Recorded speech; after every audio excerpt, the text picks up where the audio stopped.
तो जेजेपी का ग्राफ तो बिल्कुल दिन पर दिन घटता जा रहा है, तो आप किस तरह से पार्टी को मजबूत करेंगे? हम घर घर जाओगे, पार्टी या प्रचार करेंगे। और हमारा जो वाल्मीकि जियों का मंदिर का वो था जो कुरुक्षेत्र में बना, उस टाइम में दिल्ली में तोड़ दिया था, उसका भी श्रेय दुष्यंत जियों के पास है।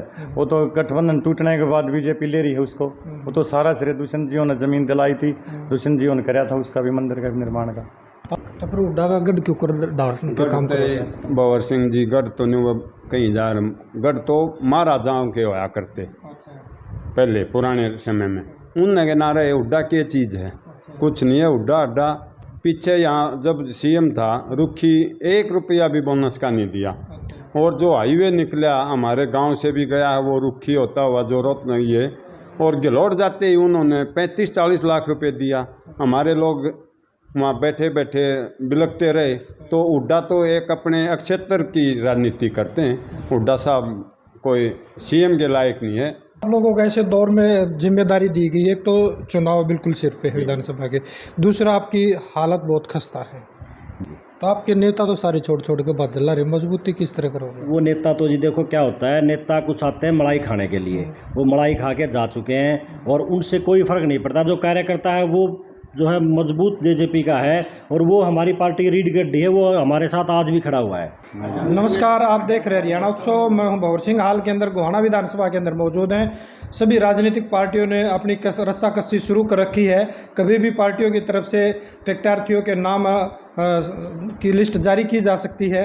तो गोहाना से जो जेजेपी पार्टी के हैं नवनियुक्त हल्का अध्यक्ष हैं, और दोबारा से जो पार्टी ने जिम्मेदारी दी हल्के की, संदीप बनवाड़ा जी हैं और पवन शर्मा जी हैं, सरपंच हैं, और हमारे साथ सुरेंद्र मलिक जी हैं। सुरेंद्र मलिक जी भी पीछे हल्का की जिम्मेदारी रही है।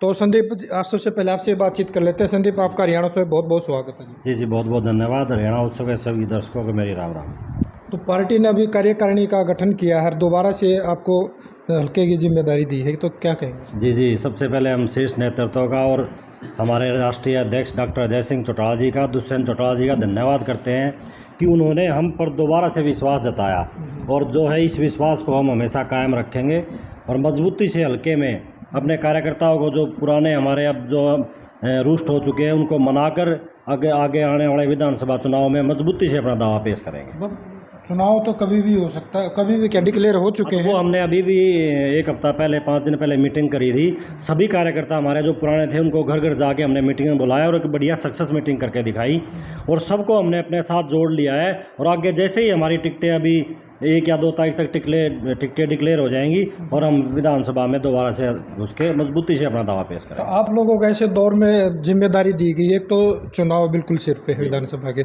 दूसरा आपकी हालत बहुत खस्ता है। देखिए, ये माहौल तो राजनीतिक पार्टियां सभी के अप डाउन चलते रहते हैं और सीखने को मिलता है। अगर ये हमारा समय अब कमज़ोर है तो इसमें ही हमें सीखने को मिलेगा, और दुष्यंत चौटाला जी ने इस कमज़ोर समय में हमें ये जिम्मेदारी दी है तो कुछ सोच समझ कर दी है कि ये इस हल्के में मजबूती करने का काम करेंगे, इसलिए हमें जिम्मेदारी दी है और वो हम बखूबी काम करेंगे जी। तो आपके नेता तो सारे छोड़ छोड़ के बात जला रहे, मजबूती किस तरह करोगे? वो नेता तो जी देखो क्या होता है, नेता कुछ आते हैं मलाई खाने के लिए, वो मलाई खा के जा चुके हैं और उनसे कोई फ़र्क नहीं पड़ता। जो कार्यकर्ता है वो जो है मजबूत जेजेपी का है, और वो हमारी पार्टी रीढ़ की हड्डी है, वो हमारे साथ आज भी खड़ा हुआ है। अगर वो हमारे साथ रहता है तो हमें कोई दिक्कत नहीं है। नेता तो आते जाते हैं, कांग्रेस पार्टी में देख लो, आप बीजेपी में देख लो, अभी बीजेपी ने जिनको टिकट दी सारे कांग्रेस से आए हुए थे। तो ये तो पार्टियों में नेता तो भागते रहते हैं और दूसरी पार्टियों में जाके टिकट लेते रहते हैं, उससे कोई फ़र्क नहीं पड़ता जी। कार्यकर्ता मजबूत होना चाहिए। तो चर्चा ये भी है कि वे चाबी में तो जर लाग गए। ऐसा जी, चाबी में कोई जर नहीं लगा, चाबी दोबारा से मजबूती विधानसभा का जो ताला है चाबी खोलने का काम करेगी। अभी हमारा गठबंधन भी हुआ है चंद्रशेखर जी के साथ, तो इससे भी हमें मजबूती मिलेगी गांव में जाने के लिए। तो आगे जो समय है चाबी का बढ़िया समय रहेगा। तो इतना है वोट बैंक तो उनका कद है, उतना है अपना है, तो दोनों एक से। देखो क्या होता है, जब थोड़ा सा हल्का टाइम होता है ना, उसमें कुछ सहारे की ज़रूरत होती है। दूसरी बात, हमारे जो दुष्यंत चौटाला जी हैं, उन्होंने जो पिछले 4.5 साल में हम राज में थे उसमें काम करके दिखाए हैं। जो मनोहर लाल खट्टर का इससे पहले 5 साल का कार्यकाल था, उन्होंने सड़कें 13,000 किलोमीटर सड़क का बनाने का काम किया था, दुष्यंत चौटाला जी ने 29,000 किलोमीटर सड़कें बनाने का काम किया है, उससे 2.5 गुना सड़कें बनाने का काम किया है, क्योंकि मंत्रालय था इनके पास। ऐसे ही बहुत सारे काम हैं। क्या अगर दुष्यंत चौटाला सरकार में साझी ना होते तो महिलाओं को 50% आरक्षण मिल पाता? वो उनका सरकार में साझा था तो वो दिला पाए। 75% जो युवा के लिए रोजगार दिलाया था वो दुष्यंत चौटाला ने करके दिखाया। और जो पेंशन का है, बुढ़ापा पेंशन आज यहाँ 3,000 रुपये है, और आप किसी भी स्टेट में जाके देख लो, शायद एमपी में 1,000 या 1,500 रुपये के आसपास है, 3,000 कहीं पे भी नहीं है। वो इसी दबाव में तो की बीजेपी ने कि हमने क्या उनसे वादा कर रखा था, और मिनिमम प्रोग्राम के तहत हमारी ये पहले बैठ के समझौता हुआ था कि हमारे जो मुद्दे हैं वो तुम साथ में पूरे करोगे तो हम आपके साथ सरकार बनाने को तैयार हैं। तो काम किए हैं दुष्यंत चौटाला। तो युवाओं को जो आरक्षण की बात थी प्राइवेट फील्ड के अंदर, वो कोर्ट में लंबित पड़ी वो है। कोर्ट में लंबित हो गया, कोई बात नहीं। अगर दोबारा हम सरकार में आते हैं या हमारी सरकार बनती है तो हम उसको दोबारा से पैरवी करके उसको वहाँ से बहाल करने का काम करेंगे। पिछली बार तो आप लोगों ने जेजेपी ने एक आइडिया अपनाया था कि पैराशूट कैंडिडेट उतार दिए थे सारे के सारे, जिसकी वजह से नज़दीक भी लग गए थे। इस बार क्या रहेगा? देखता नहीं होता कि आज किसी बंदे को हम ले रहे हैं और वो आज आगे चुनाव लड़के और मलाई खा के 4-4.5 साल सरकार में, अगर उनको भागना होता पहले ही भाग जाते हैं। क्यों नहीं भागे? कि हाँ ठीक है सरकार तब तक है, उसका हम मजा चख लेते हैं, और जैसे ही सरकार गई तुरंत वो वापस किसी पार्टी में चले गए। तो वो सत्ता के लोभी लालची होते हैं, सत्ता के लोभी लालची। दूसरी जगह भी आप देखो, इतिहास उठा के देखो, भागने वाले 90% उनको कोई कद नहीं मिलता। अब नाम तो किसी का क्या लेना है, लेकिन आपको पता है जो दूसरी जगह भाग के जाते हैं वो कद वहाँ नहीं मिल पाता। और जो कार्यकर्ता का मान सम्मान जो जेजेपी पार्टी में, वो किसी पार्टी में नहीं है। कार्यकर्ताओं के तो काम भी नहीं होते, नाराज होगा चंडीगढ़ था। नहीं, देखो क्या है, अब नौकरी का काम है, पढ़े लिखे लगेंगे। अब समय ऐसा आ गया है, जो काम सार्वजनिक काम है वो खूब हुए, हमारे भी हुए हैं। जो सार्वजनिक काम सब जनता के हित के लिए होते हैं वो सारे काम दुष्यंत चौटाला ने किए। किसानों को पेमेंट का देख लो आप मुद्दा। अब जैसे ही 4.5 साल के बाद सरकार से हम हट गए थे, किसानों की 2-2 महीने में पेमेंट नहीं पहुंची है। मंडियों में उठान नहीं हो पाया था, 2 महीने तक जाम लगा रहता था मंडियों में। और जब दुष्यंत चौटाला साहब जी थे सरकार में तो 72 घंटे में पेमेंट आती थी। तो काम करके दिखाए हैं, सार्वजनिक काम तो किए है ना। अब नौकरी तो पढ़े लिखे लगेंगे जी आगे। तो संदीप बनवाड़ा की क्या गोहाना से विधायक की तैयारी है? नहीं, वो तो देखो दुष्यंत चौटाला जी जिसको भी जिम्मेवारी देंगे, वो किसी को भी ये कहेंगे भाई आपने चुनाव लड़ना, वो चुनाव लड़ने के लिए तैयार है। वो हाईकमान जो तय करेगा हम उस पर आगे बढ़ेंगे। गोहाना में पार्टी को किस स्थान पर देखते हैं? गोहाना में हम देखो पिछले चुनाव में कुलदीप मलिक जी ने इलेक्शन लड़ा था, लेकिन वो किन्हीं जातिगत मुद्दों में उलझ के चुनाव जो है वो ट्रांसफ़र हो गया था और कहीं, इसलिए उनको 11,000 वोट आए थे। नहीं तो हमारा मजबूत कैंडिडेट था, दावा अच्छा था, लेकिन वो किन्हीं कारणों से कमज़ोर हो गया। लेकिन इस बार दोबारा से हम और मजबूती से, उससे भी ज़्यादा मजबूती से चुनाव लड़ने का काम करेंगे। पवन शर्मा है हमारे साथ। पवन जी, आपको पार्टी ने हल्के की जिम्मेदारी दी है, तो क्या कहेंगे? पहले तो मैं हरियाणा उत्सव को सभी देखने वालों को हाथ जोड़ कर राम राम करता हूँ। और जो जिम्मेवारी पार्टी ने मेरे को दी है उसका हम पूरा तन और मन और धन से उसका पूरा प्रयोग करेंगे हल्के में, और पूरे हिसाब से सभी को जाकर मनाएंगे। जो पहले भी पार्टी में हमारे पुराने कार्यकर्ता उनको भी मना गए, हम लाएंगे। और हमारी जो पार्टी का शीर्ष नेतृत्व है, दुष्यंत चौटाला जी, अजय सिंह चौटाला जी, दिग्विजय जी, उनका हम बहुत हार्दिक वो करते हैं। अगर उन्होंने हमारे को जिम्मेवारी दी। आपको बड़ौदा हल्का की जिम्मेदारी दी गई। बड़ौदा हल्का भूपेंद्र हुड्डा गढ़ कहा जाता तो अपनी पार्टी को किस प्रकार मजबूत करोगे? गढ़ की तो पहले भी हमने कही है भवर सिंह जी, या गढ़ नहीं है। गढ़ तो पहले 10 साल से यहाँ सांसद नहीं था। जब भी गढ़ था उसका, जब कहाँ था गढ़, मान ले 10 साल से यहाँ बीजेपी का 10 साल से है नहीं। यहाँ कांग्रेस का गढ़ कहाँ है, इसका बताओ, गढ़ कहाँ है? गढ़ तो है नहीं। सेफ सीट मानते हुड्डा इसको? कहाँ सेफ सीट है? ये तो अब की बार बन गया। ये भी कहाँ सेफ थी बताओ? दो प्लान से बन रहा था बीजेपी, सेफ ही नहीं थी यहाँ। और अब इलेक्शन आएंगे, अब देख लियो आप कितनी सेफ है। तो जेजेपी का ग्राफ तो बिल्कुल दिन पर दिन घटता जा रहा है, तो आप किस तरह से पार्टी को मजबूत करेंगे? हम घर घर जाओगे, पार्टियाँ प्रचार करेंगे। दुष्यंत ने जो भी काम किए हैं 4.5 साल में राज्य में हिस्सेदारी जो करी है, उसमें जो महिला के लिए काम करे हैं, जो रोडों के लिए काम करे हैं, जो मंडियों में आड़तियों के लिए करे हैं, जो किसानों के लिए करें, लेबर के लिए करें, जैसे कैंटीन खोली थी सारी, उस टाइम में दुष्यंत का वो था। उसमें जो 10 रुपये में जो गरीब आदमी को भोजन लेबर को मिलता था, वो सारा दुष्यंत चौटाला को ही है। और हमारा जो वाल्मीकि जियों का मंदिर का वो था जो कुरुक्षेत्र में बना उस टाइम में दिल्ली में तोड़ दिया था, उसका भी श्रेय दुष्यंत जियों के पास है। वो तो गठबंधन टूटने के बाद बीजेपी ले रही है उसको, वो तो सारा श्रेय दुष्यंत जियों ने जमीन दिलाई थी, दुष्यंत जियों ने कराया था उसका भी मंदिर का निर्माण का। अब गांव मोई के सरपंच है, पार्टी को इसका बेनिफिट मिलेगा? पूरा होगा बेनिफिट तो पूरे हल्के में ही होगा हमारा, पूरे हल्के में जाओगे मेहनत करेंगे पार्टी के लिए तो पूरे हल्के में होगा बेनिफिट। तो आप देख लेना, वो तो क्या दिक्कत है जी। आप जी जी जी मीटिंग में हुई थी, आप उसमें देख लेते। और फिर एक चुटकुला मैंने मीटिंग में भी कहा था, रूमाड़ आप आगे भी कह दूँ फिर अक भाई, एक लड़के की शादी होगी, लड़के की, उसके घर वाले का नाम ठन पाल था, और वो बार बार जहाँ भी काम करने के लिए जाती घर से बाहर, तो हमारे देहात में जाती हैं, कोई गोबर डालने के लिए, कोई बरोटे लेने खातिर के मैं भी ले आऊँ, तो कोई भी वह किधर भी जाती तो उसको लोग कहते हैं कि भाई या गई ठन पाल की बहू, या गई ठन पाल की बहू। तो वो ज़्यादा परेशान होगी। वो एक दिन अपने घर आगे सासू को बोली, बोला जी मैं यहाँ नहीं रहूँगी आपके पास। बोले के बात बेबे? बोले जीत भी जाऊँ उड़ा इन्हों कहें ठन पाल की बहू। वह बोली बेबे तेरे उस नाम नाम तक कैसे बदला अपने लड़के का, तो रोगा ही। बोला जी मैं चली फिर। बोले साथ में वह चल पड़ी। वह चल पड़ी तो रास्ते में एक महिला गोबर उठावती है, अपने देहात में सुबह करें अपना काम करका। तो बोली बेबे के नाम है तेरा? बोला मेरा नाम है लक्ष्मी। बोले ठीक है। फिर थोड़ी दूर आगे गई तो एक आदमी अपना सुबह अपना हड़बा हुआ था उड़ा खेत में, गांव के गोरा था। वह बोली जी आपका क्या नाम है? बोला मेरा नाम है धनपाल। बोला ठीक है जी।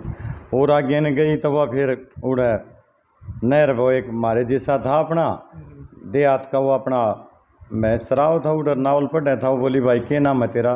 बोले मेरा नाम है मामूरक। बोले ठीक है। वह वापसी नहर से वापसी आ गई घर, तो घर वाली सासू के पास आकर बोली, वह बोली आ गई तू तो? बोले हाँ जी आ गई। बोले क्या बात हुई? बोले सुन बरे। बोले गोबर ठांदी लक्ष्मी देखी, हल चलांदा धनपाल, और नदी में मामूरक देखा उस्ताद सा ठन पाल। तो हमारी पार्टी है ना, दुनिया जिसने जो देख ली होगी सब तो बढ़िया पार्टी है हमारी पार्टी। कोई किसी में रह गए देख लो, तो हमारी में जो आओगा हमारी दैया पार्टी है, ठन पाल वाली पार्टी है। देश को गोबर ठा रहा है, कोई कम कर रहा है, कोई कम हमारे वाली तो सारे उसमें बात पाती है ना। राजनीति की नर्सरी है ये। हाँ राजनीति की नर्सरी है, इनमें छका हुआ लोग भाज जाएँ, फिर आ जाएँ, फिर छका दें, फिर भाज जाएँ, फिर कर दें, कुछ नहीं दिक्कत है। बीजेपी को भी बरत लिया, दूसरी कांग्रेस है, कांग्रेस को भी बरत लिया, और दूसरी और पार्टी उनको भी बरत लिया। तो एक बार मतलब आपकी पार्टी को मौका दिया। हाँ एक हमारी पार्टी ने दो, जेजेपी ने पूर्ण बहुमत दो, और फिर देखो एक बार कांग्रेस पहले 10 साल देख ली थी, बीजेपी देख ली, एक फिर हमारी दो मौका जब है। तो लेकिन बीजेपी वाली तो कह रही इस बार बड़ौदा से फिर गोहाना से भी कमल खिलाएंगे। ना ना कड़क कमल पहले ना खिला कमल है, ये कहता जेजेपी है चाबी का इस्तेमाल करेगी, आड़ देख लियो आप, दोनों है बीच का जागी। अच्छा। आप देख लियो आपने कोई, या तो ये इलेक्शन आए 1 तारीख ना लेंगे तो क्या दिक्कत तो है। किस तरह के आधार पर कह रहे हो कि चाबी निकलेगी यहाँ से? आधार तो लोगों के मन बदल रहे हैं, बीजेपी का भी देख लिया लोगों ने, पहले कांग्रेस का देख लिया था। आधार तो यो है जी, और क्या आधार होगा बताओ? सारे देख लिए, ये तो यो आधार है, चाबी लगेगी और चपने सरकार दोनों सीट हमारी लेकड़ेंगे जेजेपी की। नए चेहरे हैं हमारे पास, चेहरे भी मजबूत हैं, जो आएंगे इलेक्शन में गंवाने से भी विरोधी से भी मजबूत चेहरे हैं। आप तीनों में से ही तो हो सकता है। नहीं वो तो पार्टी हाईकमान का फैसला है जी। देखो तो पार्टी जो जिसका करेगी तो उसकी मदद करेंगे, जिसकी किसी का आदेश दो पार्टी। बस जिस तरह से समन्वय आप लोगों का तीनों का ना, वो कहीं कम देखने को मिलता है पार्टियों में। हाँ बिल्कुल भंवर सिंह जी, आपका हरियाणा उत्सव के सभी दर्शकों का मैं धन्यवाद करता हूँ। हमारी ये तो दुष्यंत ने भी हमारे को सराहा है कि आपकी टीम बहुत ही बढ़िया वर्क कर रही है, और हमारा समन्वय बहुत बढ़िया चल रहा है।